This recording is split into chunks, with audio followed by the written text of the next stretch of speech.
Yaripok sangamdabi makha leikaida Tata tipper ama samnaba maning haigatpada wire high speed thengbatagi Mei Chingduna driver sire hari.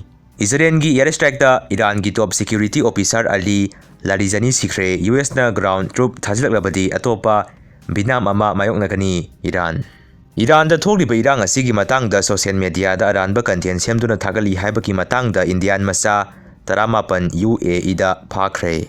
Mingondagi sen puraga thaba Mahei Marong Len singadabada Len Fudatpadagi Loumesing Mamittagi Mapi Tana Kaple. Sugi khudek pinariba kuki militant singna sina kaithenda kiem hangduna miyamda kihan khanganbagi thabak sathare. Exam da nataba pambai sinaramba amadi mahut sinduna tharamba mahiroi manga tanthokre. Yum lising kuntaret sanaba ayaba leire. Haukiba lebak pokpu numita Water Resources Department gi Chief Engineer Yungkhaibam Homendro Singi Thonganda bom pokhai lamba thodoki mayokta ngasi malomda wakan mifam phangphre. Miyamgi interest yangnaga census tawba asi matam khara yaithoknaba government na numit dareni phawgi manungda warep laloktrabadi census tawba lakba miyoi sing miyamna boycott tawnaba khongjang sangsilagani imagi maida. Former Chief Minister na mamangda mitop sangsilakpagi matangda assembly da laukhrabani.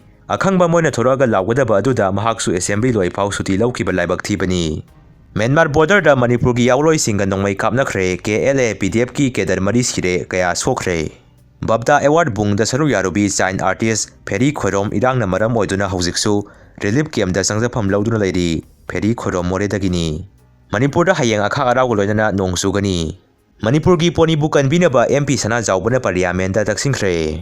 Manipuri sing matam leiringai da mikap thodrabadi Manipur amadi masida leiriba yarhaumi sing mutkigani khomdram ratan.